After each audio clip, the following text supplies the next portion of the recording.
A igreja, o seu papel, gente, no Novo Testamento, assim, eu poderia falar só eu a semana toda que eu não daria conta de falar desse tema, né? Obviamente. Depois até que a gente elaborou os temas, eu fiquei pensando, eu falei, puxa, mas que audácia querer falar em 20 minutos sobre a igreja, que já não é pouca coisa, o papel, né? Então, eu vou falar aqui rapidamente sobre alguns conceitos, tá? E depois a gente vai discutindo, obviamente, isso ao longo da semana, tá bom? Vou colocar o meu tempo aqui. Vamos lá, pessoal. Então, a parte que me cabe, né, como eu já falei, é fazer um panorama aí do Novo Testamento para a gente estabelecer a nossa base. De onde estamos partindo? Qual é a visão da faculdade a respeito desse tema, a respeito da igreja, tá? Então, assim, eu vou falar rapidamente sobre alguns textos para embasar no Novo Testamento a discussão da nossa semana, tá? Claro que de forma, né, não dá tempo da gente aprofundar muito nesse tempo, mas a gente tem que partir de um lugar comum. A gente tem que partir de alguns textos, tá? Então, como faculdade teológica, coube a mim aí falarmos como cremos ser a igreja e rapidamente aqui, se der tempo, o seu papel. Vamos lá então, gente. Começando aqui para aproveitar bem o nosso tempo, o nosso passeio, eu vou trabalhar com vocês de maneira rápida a seguinte tese. Deus nos chamou para ser igreja. Deus nos chama para ser igreja, tá? Partimos desse ponto. Mas, quando você faz uma afirmação como essa, você precisa começar de duas perguntas, tá? Primeira delas, você sabe o que é ser igreja? O que é igreja? Né? A gente fala tanto igreja, igreja, igreja. O que é igreja? O que o Novo Testamento fala a respeito desse tema, tá? Então, de maneira rápida, a gente vai conversar sobre essas duas perguntas na minha fala, tá? O que é igreja, o que é ser igreja e para que serve a igreja, né? De maneira rápida, eu vou trabalhar uma abordagem de Jesus, onde eu entendo que ele dá ali sinais, diretrizes muito claras do que ele espera da igreja, tá? Do seu papel. Por isso, esse nome. Bom, como o professor Rodrigo já falou aqui, a palavra igreja, ela vem de eclésia, no grego, né? Que era uma palavra já do grego clássico usado para falar do ajuntamento de pessoas, de uma assembleia, de uma reunião de pessoas, né? Dos cidadãos gregos ali para discussões a respeito dos aspectos comuns da polis, tá? Então, é daí que surge a palavra grega. Embora a etimologia fale sobre enviados, a origem da palavra, de fato, ela tem a ver com esse ajuntamento de pessoas do original eclésia, no grego, tá? Não tem muito a ver, embora a gente possa até fazer, né, uma ilustração bonita, a igreja é enviada, isso não está errado etimologicamente, mas o fato é que a origem da palavra, a ideia de igreja sai dessa palavra grega, que já era comum, esse ajuntamento de pessoas, essa reunião de pessoas, tá? Usei principalmente dois livros de sistemática para essas conceituações aí, que eu gosto bastante, que é o Erickson e o Gruden, tá? Então, essas definições estão aí com as referências para você. O Novo Testamento, quando se fala em igreja, a gente pensa em basicamente duas definições, dois conceitos. O conceito de igreja invisível, tá? Que, como o Gruden coloca aí para a gente, a igreja invisível é a comunidade de todos os cristãos, de todos os tempos. Essa definição compreende que a igreja é feita de todos os verdadeiros salvos. Então, nós podemos usar a palavra igreja nesse sentido, né, da igreja invisível, ou seja, todo aquele que recebeu a Cristo como seu Senhor e Salvador, foi salvo em Cristo Jesus, né, agora, antigamente, no século passado, aqueles que ainda virão, né, se tivermos aí amanhã, são igreja nesse conceito, aqueles que receberam a Cristo como seu Salvador. Então, conceito de igreja invisível no Novo Testamento. Mas o Novo Testamento fala também em várias passagens sobre o conceito de igreja no sentido visível, local. Quando o Novo Testamento ele dá um endereço, tá, para a igreja. Com maior frequência, porém, a igreja se refere a um grupo de crentes em dada localidade geográfica. Esse é o sentido claro em que alguns textos, né, coloquei alguns exemplos aí para vocês, como de 1 Coríntios, como de 1 Tessalonicenses, né? A igreja de Cristo que se encontra tal, a igreja tal. Ou seja, nesse sentido muito comum para nós, né? De que igreja você é? Eu sou da igreja batista do Bairro Alto, eu sou da igreja presbiteriana tal, eu sou da igreja Betânia do Rebouças, né? Então, nesse sentido também, o Novo Testamento vai trabalhar a ideia de igreja. Então, no sentido invisível e no sentido visível, né? Muitas vezes as pessoas equivocadamente chamam a ideia dessa igreja invisível para advogar a ideia do desigrejamento. Não, a igreja é invisível, eu não preciso me reunir em nenhum local, eu já sou igreja, então a gente vai conversar mais sobre isso ao longo dessa semana, só para a gente começar a trabalhar aí esses conceitos. Porém, gente, uma coisa que precisa ficar muito claro para nós, biblicamente, é que o Novo Testamento, assim como o Antigo, né, o professor mostrou os sinais de povo, de ajuntamento, o Novo Testamento vai trabalhar a ideia de igreja sempre nós, sempre coletivo. As figuras deixam muito claro isso na Bíblia, tá? Então, estou propondo aqui que nós somos a igreja, tá? Olha só uma frase que eu gosto muito do Erickson, uma afirmação que eu acho que deixa isso muito claro. A vida cristã não é solitária. É costumeiro descobrir no Novo Testamento que a conversão leva o indivíduo à comunhão com um grupo de crentes. A essa dimensão coletiva da vida cristã chamamos igreja. Então, essa é uma definição do Erickson que eu também acho muito interessante. Isso me fez lembrar de uma fala do pastor Ricardo Agreste, né, na nossa última conferência com ele, que me chocou muito, quando ele diz que o Deus, né, um dos deuses do nosso tempo é a autonomia. E a nossa natureza caída, ela tem esse desejo luciferiano, né, por autonomia, por independência, né? O que foi a proposta lá da serpente para Adão, né? Come do fruto que você não vai mais nem precisar de Deus, você vai conhecer o bem e o mal, você não precisa mais depender. Porém, a Bíblia vai fazer cair por terra essa tese, né? Porque as figuras bíblicas, como a gente vai trabalhar agora, a gente vai perceber que todas elas apontam para coletividade, né? Para codependência. Essa palavra codependência, às vezes, ela, em alguns contextos, tem um sentido pejorativo, né?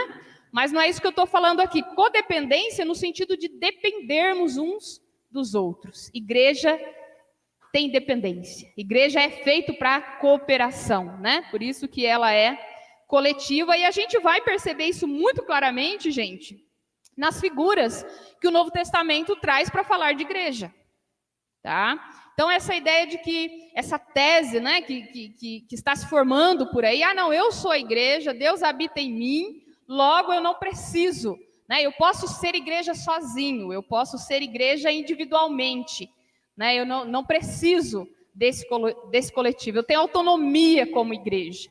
Mas essa é uma tese que não se sustenta biblicamente, e a gente, né, vai perceber isso de várias formas, inclusive olhando para as figuras bíblicas de igreja que eu vou apresentar para vocês rapidamente, e que possivelmente os professores vão continuar trabalhando aí ao longo da semana. Primeira figura, gente, o corpo de Cristo, tá? Figura de membros conectados, que se ligam, que dependem um do outro, né? O braço, ele precisa do tronco, né? O dedo precisa do pé, precisa da perna. E eu acho uma coisa, assim, para mim, um texto que desmistifica, né, que quebra essa teoria de que eu sozinho posso ser igreja, é o próprio texto aqui de Paulo, em 1 Coríntios, onde ele diz o seguinte, olha só no versículo 14.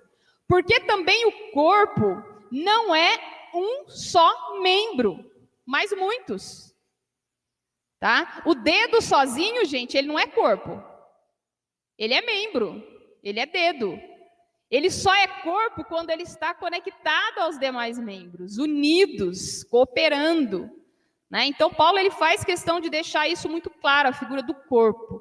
Nós somos corpo. Eu não sou corpo sozinho, eu sou um membro do corpo. Mas, para que eu seja corpo, eu preciso estar em comunhão, conectado, né, à luz dessa figura aí tão bonita que Paulo usa, que a gente poderia explorar aí de várias formas, mas que deixa isso muito claro, né? Que igreja é coletivo, é dependência, é conexão. Família de Deus. Você já viu família de um só? Não existe. Família, gente, é coletivo, né? O pai, a mãe, são os filhos, isso forma uma família. Igreja também. Tá? Outra figura aí que o Novo Testamento vai trabalhar, povo de Deus. Você já viu povo de um só? Não existe. Por quê? Povo é a junção de várias pessoas que formam um povo, né? Tanto no Antigo Testamento, como o professor Rodrigo bem trabalhou aqui, como no Novo Testamento, 1 Pedro também vai apontar para essa figura. Todas elas, gente, procuram deixar muito claro que igreja é comunhão, é coletivo, é conexão, é codependência. Né? Não dá para ser igreja sozinho. Tá? E o Novo Testamento vai deixar isso muito claro. Essa é uma tese que não se sustenta.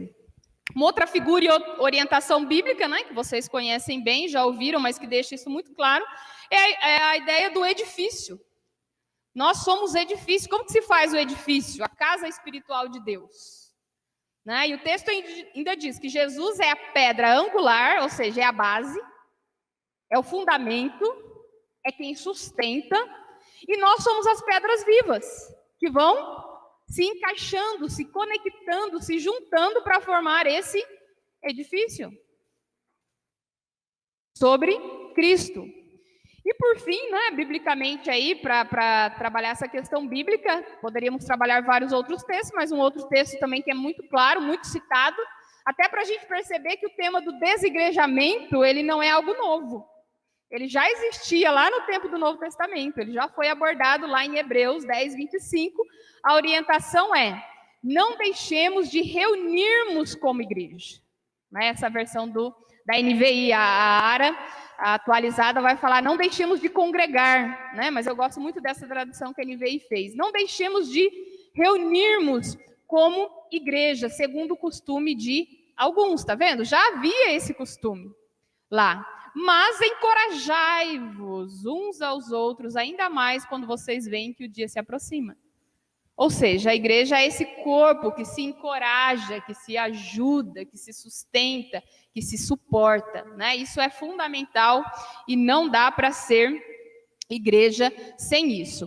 Gente, agora algumas coisas assim, só para dar o fundamento, né? Pode parecer óbvio, mas à luz desse problema que a gente tem vivido do desigrejamento, a gente precisa relembrar essas questões, essas teses bíblicas, né? A gente sabe, e para mim é muito claro, que a tese do desigrejamento, né, ela não se sustenta biblicamente. Porém, na prática está aí, está acontecendo.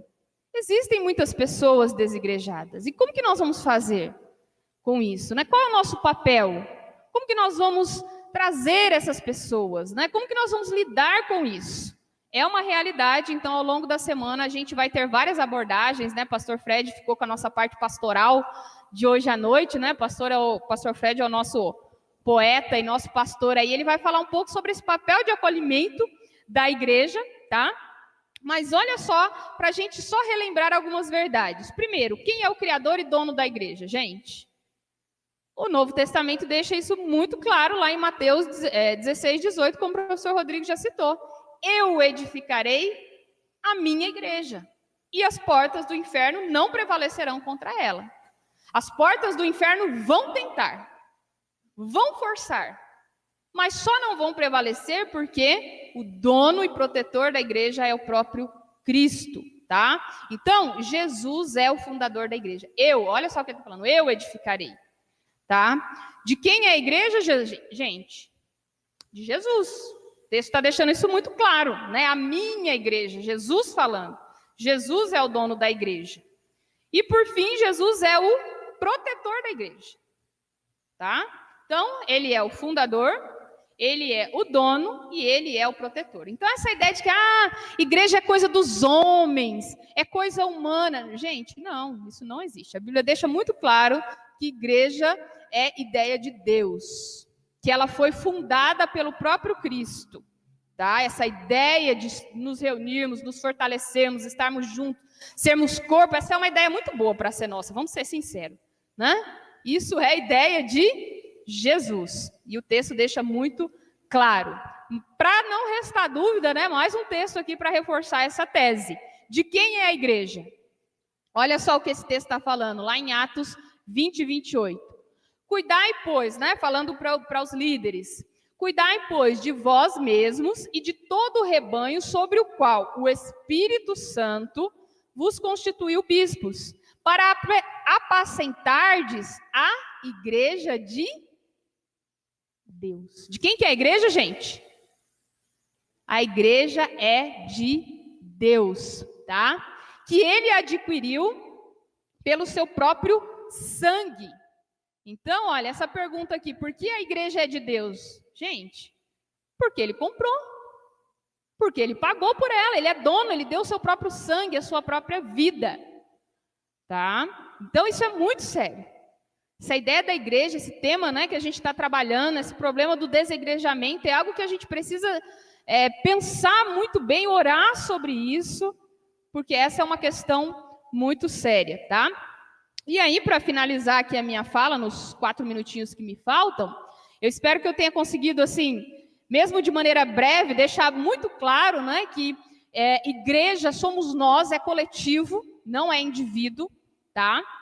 É o ajuntamento de pessoas, dos membros que formam o corpo, que ela é a ideia de Deus, que ela é de Cristo, que é o seu fundamento, que é o seu dono, que pagou por ela e que é o seu protetor. Tá? Então, isso não é invenção dos homens, né? Muitas vezes a gente ouve isso, mas a Bíblia deixa muito claro que essa não é uma realidade.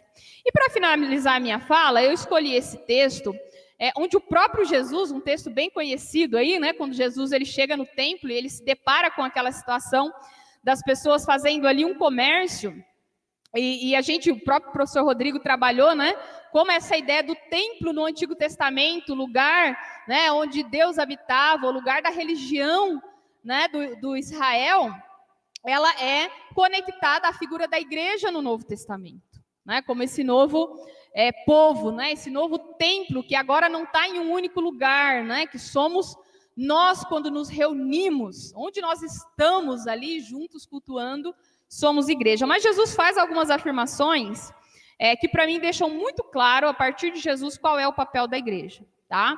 Então, rapidamente, eu destaquei ali para vocês essas falas, né? Que diz o seguinte, né? O próprio Jesus, e disse Jesus, ali no versículo 13, está escrito, a minha casa será chamada casa de oração. Gente, papel da igreja, oração, intercessão, orar pelas pessoas, lugar de oração, lugar de falar com Deus. Só lá na igreja que a gente ora, que a gente fala com Deus? Obviamente que não, né, gente? Mas a igreja também é lugar disso, de orar, de interceder, de falar com Deus. O próprio Jesus está falando isso. A minha casa será chamada casa de oração. Então, a igreja tem que ter oração. É papel da igreja orar, interceder, né? Pena que a gente não tem tempo para aprofundar mais nisso, mas vamos lá. Vós, porém, transformais em covil de salteadores, né? Isso também não é novo, a gente conhece também essa realidade em muitas situações hoje. Vós, porém, transformais em covil de salteadores, vieram a ele no templo cegos e coxos, e ele os curou. Gente, igreja também é lugar de cura. Papel da igreja, cura, consolo, físico, espiritual, cura para o pecado, cura para a solidão. Igreja é lugar de cura. Isso não é coisa, né, de pentecostais e milagres de cura, não. Igreja é lugar da oração, é lugar do sagrado, do encontro, da cura. O que mais? Vem dos principais sacerdotes, os escribas, as maravilhas de Jesus, as maravilhas que Jesus fazia. Olha só, gente. Igreja é lugar de manifestar as maravilhas de quem? De Jesus. Igreja é o lugar das maravilhas de Jesus. De ver Jesus agindo, de ver as maravilhas, quão maravilhoso Ele é. Ele é o dono, Ele é o fundamento, é o lugar das maravilhas, de anunciar as maravilhas de Jesus. E diziam os meninos clamando, hosanas ao filho de Davi. Gente, igreja é lugar de adoração. Hosanas. A quem? Quem é o filho de Davi? Jesus. E para finalizar ali, que está acabando o meu tempo, né? Da boca dos pequeninos e crianças, né? Disse o próprio Jesus, crianças de peito, tiraste perfeito louvor. Então, para mim, que esse texto ele dá alguns sinais muito claros do que Jesus espera da sua igreja. Igreja é lugar de oração, igreja é lugar de adoração, igreja é lugar de cura, igreja é lugar de louvor, igreja é lugar de manifestar, de proclamar as maravilhas de Jesus.